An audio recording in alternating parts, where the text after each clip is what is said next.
Well, hello, my friends, and welcome once again to the Romano Report podcast. Today is Wednesday, October 1st, 2025, which means, as you know, we are in a government shutdown.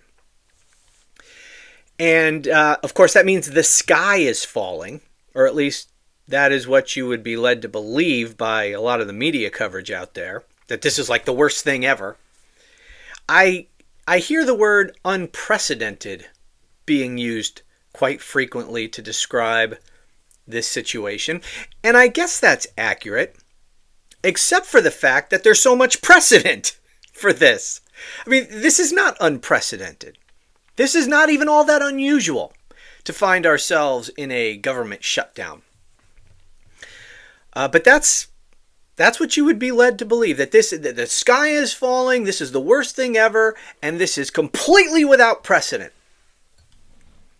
It's so friggin' stupid and predictable. Now, one thing that baffles me in all of this, actually, I don't know why I said that. It doesn't baffle me at all. It doesn't even surprise me in the least. And that is the fact that Democrats seem completely unable to formulate an effective and coherent strategy for dealing with this. It just blows my mind. They're so worried about being blamed for the government shutdown that they're just like tying themselves in knots. You know, they're just wetting themselves with worry over this. First of all, who cares? Who freaking cares? People aren't going to remember this 5 minutes after the government shutdown is over. And people don't pay this much attention to what goes on in Washington. I know, these politicians think that the entire country is hanging over their every word about how to frame this government shutdown and who's going to get the blame. And oh no, I got news for you. People aren't paying that close attention to what's happening in Washington, D.C. Now, I am, most of you are, because, you're probably political junkies as I am, and so you're up on all of this, but most people are not. I mean, if most people paid attention to politics, Donald Trump would not have been reelected. He would have lost in a landslide. But most people don't pay attention to politics and don't understand to whatever extent that they pay attention anyway. If they vote at all, many of them only vote during presidential elections. But anyway, whenever they do show up to vote, a lot of them don't pay any attention until 5 minutes before they're going to vote. They don't understand all of this. They couldn't care less. They got their Netflix. They got their TikTok. They got their Facebook. By the way, I'm on all those platforms. So if you don't follow me and you're on those platforms, check out the Romano Report on TikTok, Facebook, Instagram. Anyway, that's just an aside. Here's the thing. If you, as a political party, the Democrats I'm talking about, if you are so fucking stupid and incompetent that you could allow yourselves to be blamed, and by the way, I don't really think that makes much of a difference anyway, okay? Even if Democrats get blamed for this, I don't think it makes much of a difference anyway. People are going to forget all about the government shutdown 5 minutes after it ends. Anyway, but if Democrats are so incompetent and cowardly that they allow themselves to be blamed for the government shutting down when they have zero freaking power, they control nothing. Republicans control the House, the Senate, and the White House. And the Supreme Court, but that's not really relevant here. They control nothing. How the hell are they going to allow themselves to get blamed for a government shutdown when they don't control the government? Look, it's very simple. Democrats just need to keep this simple and get the hell out of their own way. Stop overthinking it. Stop wringing your hands with worry. Oh no, what are we going to do? You just settle on a couple of simple points and you repeat them until you're blue in the face. That's what Republicans do. That's what they do so effectively. See, Republicans at least are honest with themselves about who the American people are. Democrats, however, lie to themselves about who the American people are. Republicans understand that most Americans are blithering idiots or colossal ignoramuses. They either have no idea what's going on because they don't bother to pay attention, so they're clueless, or they're so fucking stupid they don't understand what's going on, or a combination of both. Anyway, Republicans know the fact, because it is a fact in my opinion. It's a fact. Anyway, and I really don't think it's debatable, that the American people, on balance, are morons. And I think the key to political success is crafting your message and your political strategy for the people as they are, which means understand that they're stupid and create political messaging that will work on stupid people. That's what Republicans do. Democrats don't do that. And do you notice who controls everything? Republicans. Because Republicans talk to the voters like they're idiots. Because they are. And so what they do is they decide on 1 point or 2 points at most. And they just repeat their talking points over and over and over and over and over again. And the talking points are always simple. And they can be, you can explain your whole point in like 1 sentence or less. And they just do, and they all repeat the same thing over and over and over again. So wherever they go, all of them, they all say the exact same thing, and they repeat it over and over and over. And it doesn't matter what facts are presented to them. It doesn't matter if someone refutes what they're saying. Doesn't matter. They just repeat it. And eventually, it just becomes true in the minds of the idiots who hear it repeated a million times. Democrats want to get into a debate with Republicans over these issues. And that never goes well.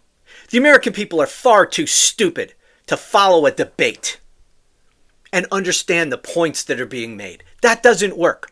Simple works. Simple works on stupid people. Complicated does not work on stupid people. Nuance does not work on stupid people. And facts do not matter to stupid people because they're too stupid to know the facts. So keep your messaging simple. All right? Now, I'll give you a good example of how treating the American people as if they are smart is a horrible strategy. I give you the Biden administration as Exhibit A, because throughout the Biden administration, they basically said nothing for 4 years. They didn't explain themselves very often, certainly not repeatedly. Biden might come out and give a speech about what the state of the economy was. They might put out a white paper or something. They'd put out the information, but not repeatedly. And they do it in a simple way. They would explain it. Explanations don't work on morons. Talking points work on morons. Anyway, what did Trump do for the 4 years that Joe Biden was president? Every day, attack, attack, attack, attack. Biden is the worst president ever. The economy was the best ever when I was president. Over and over and over and over. That's it. Just constantly attack Biden in the most simplest of ways. Constantly. And the entire Republican Party was on board with that. What did Biden and his administration do? Virtually nothing. No pushback. They let the Trump lies just go unanswered. And many times Biden said this. The American people are smart. They'll figure it out. Their whole theory of the case was, we're just going to do a good job. We're just going to go back to good government. The American people don't need to hear from me every day. I'm just going to do a good job. I'm going to try to reach across the aisle and pass bipartisan legislation, which he did, by the way. He had some historic legislation passed, like the infrastructure bill, which Donald Trump is now taking credit for. He's putting his name over all these construction projects that were funded by the bill that he opposed. Republicans in Congress are doing the same thing. They opposed the bill, most of them, but now are trying to take credit for it. Biden never even tried to take credit for it when he was president. Imagine if Trump had passed that infrastructure bill. That's all he'd be talking about every single fucking day. And every time they were breaking ground on new construction or doing something over here, Trump would show up and he'd give a speech and he would take credit for it. Not Biden. They're just going to do a good job and the American people will figure it out. They'll figure out that we're doing a good job. The economy's getting better, and they'll eventually figure out that the economy's getting better because, the unemployment rate is decreasing, inflation is coming down, we're the strongest economy in the world, even though there's improvements that need to be made. We're in good position here. The American people are smart. They'll figure it out. That was the way they approached the 4 years while Joe Biden was president. How the fuck did that turn out? Did the American people figure it out? Did the American people realize that our economy was actually pretty good and was actually the best in the world? No. All they knew was that grocery prices were still too high. They couldn't put that in the context of the broader economy because they don't know. They don't understand. They don't pay attention. Meanwhile, you have Donald Trump treating them like the idiots that they are and just repeating over and over and over for 4 fucking years, the Biden economy is the worst economy in history. Completely untrue. Doesn't matter if it's true. Remember, facts don't matter to stupid people.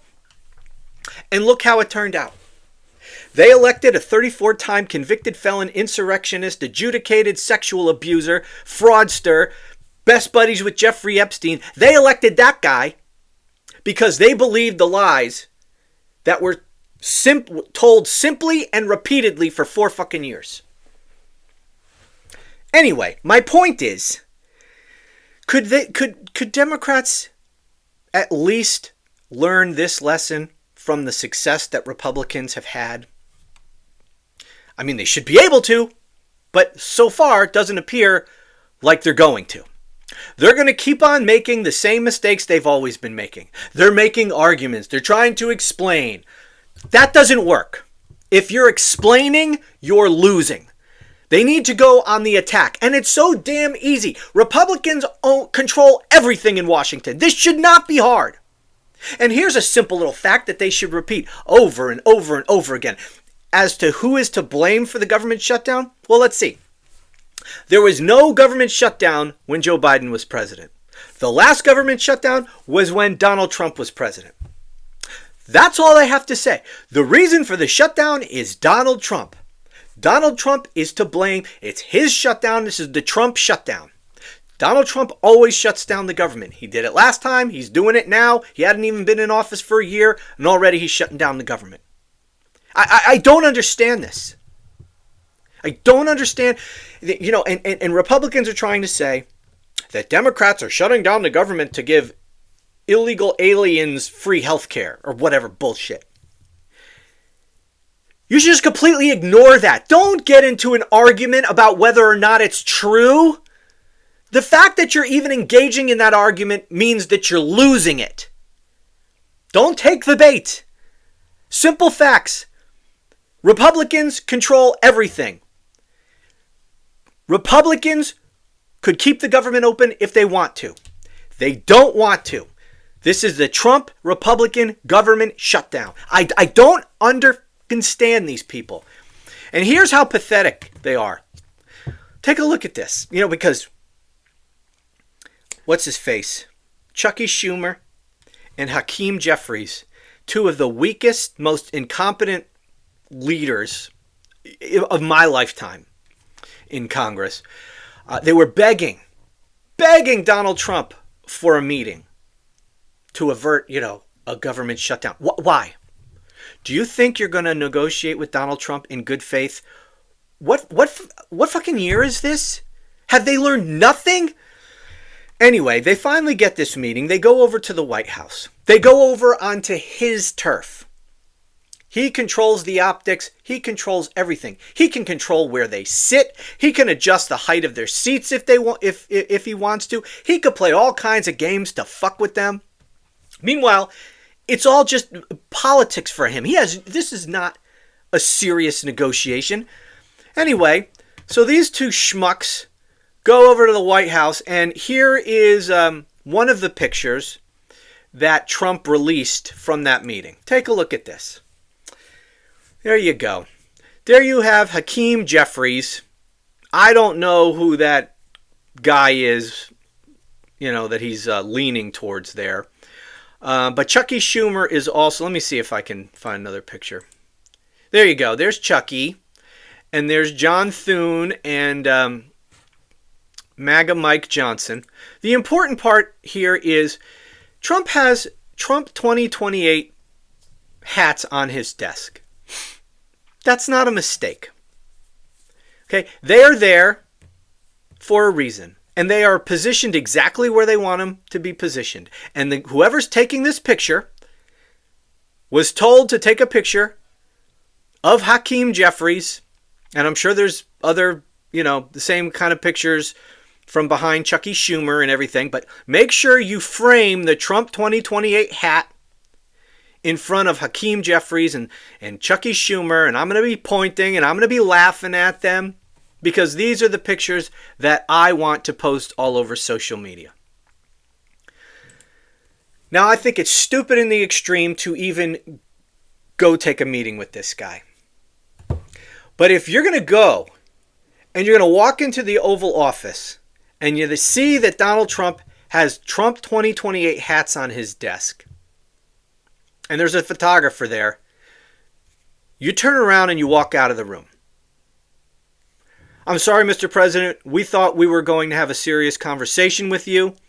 Obviously, this is just a political stunt that you want to engage in, and we're not going to be a part of this. If you want to have a serious meeting, we're open to talking to you, but we're leaving. You do not put yourself in this position. I don't understand it. Why is it that every time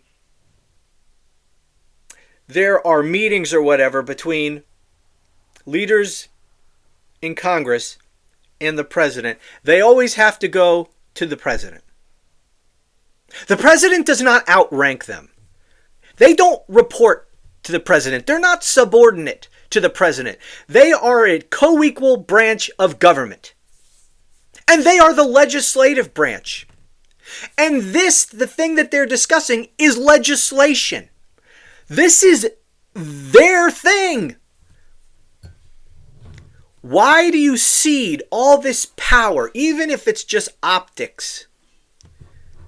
Optics are important. This is politics. The optics are important. The setting is important. Why do you give him so much power when he's not interested in negotiating in good faith? I just don't get it. These people are so fucking pathetic. Is there any... Look at this. This is what they allow Trump to do to them. Is there any wonder why Donald Trump gets away with everything? Why he gets everything he wants when that's his opposition? When you have opposition like this, you don't have any opposition. And that's the problem. Trump has no effective opposition of any kind. It's fucking pathetic. All right, moving on from them.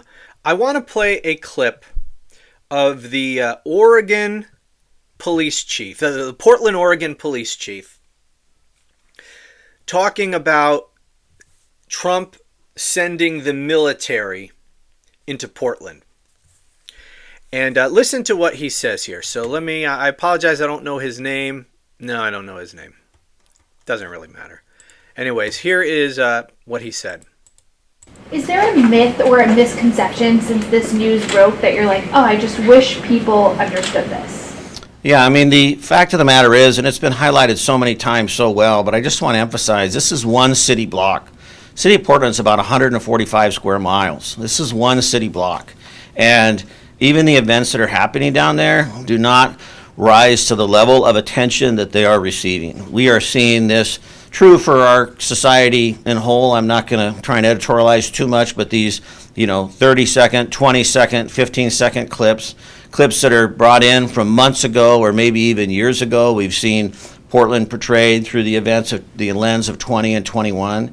And what's actually happening and the response that we're seeing both from Portlanders and from the Portland Police Bureau is not in line with that national narrative. And it is frustrating, but we're going to continue to stay the course. I said this on... Okay, that's enough. Anyway, what he's talking about here is, Trump and Republicans, as they do in Chicago and Washington and anywhere else they want to justify sending in, Trump's personal military, ICE, or the actual military, which he's also trying to turn into his own personal military. Anyway, they have to describe these places as criminal hellholes, just overrun with crime. You can't walk down the street. They're just, war zones. It's ridiculous. And what he's describing here, where they take, some isolated incidents and they blow that up. And they make it sound like this is happening everywhere. He's saying this is one city block where these protests are. And they're even taking clips of, from 2020, the summer of 2020, and pretending that that's happening now. We see this all the time with MAGA. In fact, this is what Fox News does constantly on all issues. They find one or two isolated incidents, and then they play that shit on loop on Fox News, and they leave the impression very intentionally, and they flat out tell their stupid audience that this is happening everywhere. So, for example, if some drag queen reads a children's book at some library somewhere in the country, and this is a big country, there's a lot of people doing a lot of stuff, across this country. If Fox News can get a hold of some video of a man in drag reading a storybook to kids somewhere, they will say that this is happening everywhere. They will play that shit on loop for weeks on Fox News and tell them that the left is coming for your kids. They're trying to indoctrinate your kids. They're trying to turn all your kids gay and make them into trans and cross-dressers, and they're pushing a radical sexual agenda on these kids. And it's happening everywhere. It's happening in your community. It's bullshit. But if you watch Fox News, and they might have only one example of that, or pick your issue. Just pick any pet issue that they push over there on Fox. I mean, they must have teams just scouring local news all over the country, because they don't care. If they could just find that it's happening anywhere. Or hell, they'll even make it up if they have to. Like they're eating cats and dogs in Springfield, Ohio. They push that narrative. And J.D. Vance admitted, hey, it's not true, but if I've got to make up a story just to make my point, then I'll do it. This is what Fox News does. They make shit up, or they find, it's even better if they can find one real-life example and then lie about it, exaggerate it, blow it up out of all proportion, and play it on constant doom loop on Fox News for 2 or 3 weeks. This is how you get millions of people, so many, it's sick how they take, a lot of retired people who they sit in their recliners or on the sofa just all day long, binge watching Fox News, and their minds become warped. They watch it day in, day out for hour upon hour upon hour, and they get more angry and more afraid. The radical left is coming for us. This is what they do. And this is what they're doing here in Portland. And this is what this guy is describing here. Anyways, so there's that. Now, I came across the story. I had forgotten about this. But remember Aileen Cannon, that corrupt hack Trump appointed judge who miraculously got assigned his stolen documents case and then did everything she can to protect him, including dismissed the indictment against him, saying that the special counsel statute itself is unconstitutional. Special counsels are unconstitutional because they require Senate confirmation, which is absurd. If Trump had not been reelected, I believe that indictment would have been reinstated. That would have been appealed. Jack Smith was appealing it. She would have been overturned yet again, and that might have been a good opportunity for the appellate court to remove her from the case. But we'll never know, because as I said, the American people are blithering idiots, and they reelected this criminal. So anyway, you remember her, that hack judge. Well, Jack Smith wrote a report, as he is required to do as special counsel, about their investigation and the facts that they found and everything. Anyways, with respect to the stolen documents case, which if anyone else did what Donald Trump did in that case, and that was a slam dunk case. That was an absolute 100% layup of a case for the prosecution. If anyone else had done what Trump did, they'd go to prison for at least a good 20 plus years. Easy. Anyway, she has Jack Smith's report under seal. And the news that I saw that reminded me of this is that there is a group seeking an appellate court order to force Cannon to release that report. Now, it's probably not going to go anywhere because that seems to be the way things go now.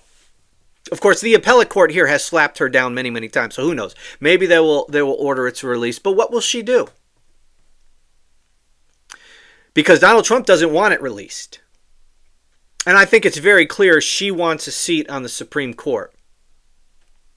Or at least at a seat on a circuit court. But I'm sure that Trump has been dangling the Supreme Court in front of her. So if she's going to get a Supreme Court nomination by Trump, she's going to have to do his bidding. So what happens if the appellate court orders her to release Jack Smith's report? I can't imagine that she'll do it.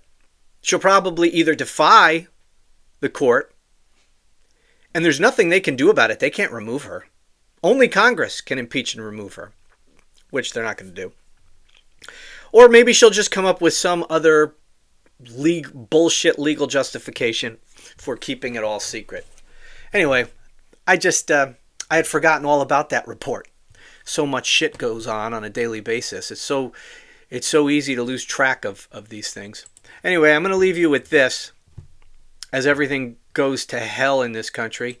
Reminder that the economy is in the shitter. So this article just came out today in the Wall Street Journal. The U.S. lost 32,000 jobs in September. The economy is awful and getting worse, which is why Trump is doing everything he can to prevent accurate numbers about the economy from being released, including firing the commissioner of the Bureau of Labor Statistics. Now he's going to have increased, more reason to withhold information from the public with this government shutdown, which I believe he's going to try to drag out as long as he possibly can. At least as long as he thinks he is winning the political battle. At least as long as he thinks he's effectively blaming the Democrats. If he starts to feel some real anger from the public, then maybe he'll relent. But right now, I think this is giving him the opportunity to do some things in terms of firing people in the federal government, cutting programs, all this kind of stuff. I mean, he said as much, so that's no surprise. Anyway, the economy's in the shitter, which unfortunately might be the only thing that wakes people up in this country, because it doesn't seem that they care about anything else, really. As long as they got their Netflix, as long as they've got, and by the way, I'm not running down people who watch Netflix. I watch Netflix. I just finished watching, by the way, Adolescence. It won, I think, an Emmy. I'm not exact. I don't watch these award shows. I know it won an Emmy because it says something on there when you log on to Netflix that it's an Emmy winner. I don't know if the show won the Emmy for best show or something. I think one of the actors might have won an Emmy. A guy I've liked in other stuff. I don't know his name. He played the father. It was all right. I don't really do TV and movie reviews here. I don't know why. I'm talking about it. I actually thought it would be better. I didn't think it was all that great, but it wasn't bad. I think it was a four-parter. Anyway, people got Netflix. They still got TikTok, which of course is now going to be turned into a right-wing MAGA propaganda channel. So it's just going to further, create a situation in this country where the people are completely divorced from reality. So many people get their information, their news and information exclusively from TikTok. Well, now Donald Trump is going to control what is allowed to be shown on TikTok. Maybe they don't outright ban certain information, but they'll just tweak. Him and his buddies who will now own the platform in the United States will simply tweak the algorithm to suppress any truthful content that exposes his corruption and criminality and the actual state of the economy, for example, that kind of stuff. That stuff will be suppressed. So, by the way, I said that I am on TikTok, and I am. I don't give TikTok much thought, though, as opposed to my other platforms.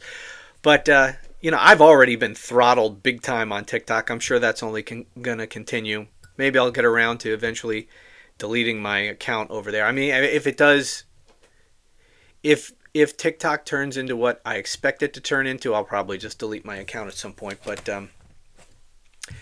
at this point, I'm still up there. Anyway, that's it. I don't mean to be rambling here at the end with whatever pops into my head. I will leave you with this, however. I do have 3 channels here on YouTube. This channel, which is the Romano Report podcast.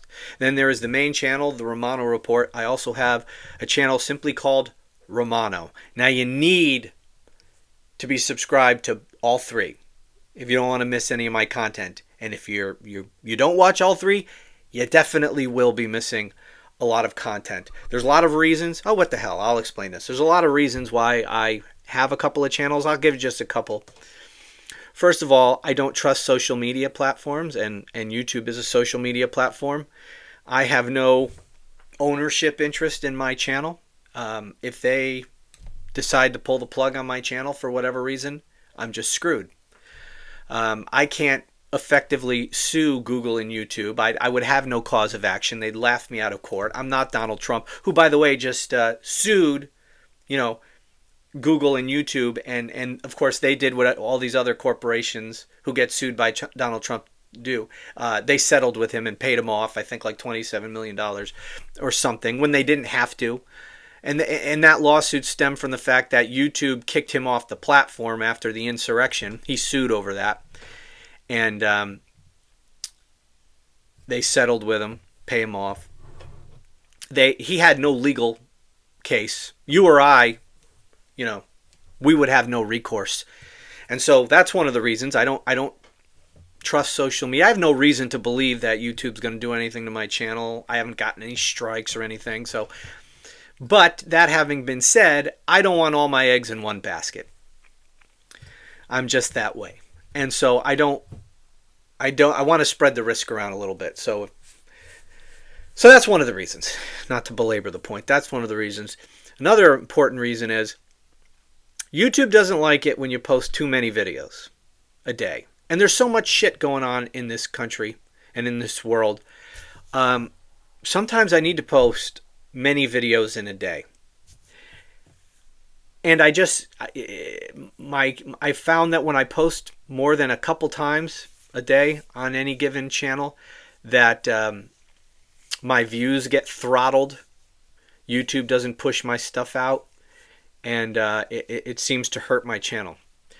So with other channels, I can put additional content on my other channels. I also use them for different purposes to an extent. For example, My longer form content, let me try that again.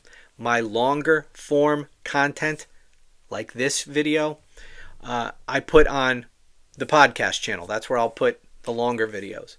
My main channel, my videos typically are 10 to 20 minutes long. And then on Romano, I sort of do a mix. Sometimes I put actual shorts and shorter long form videos, maybe 5 minutes long, stuff like that.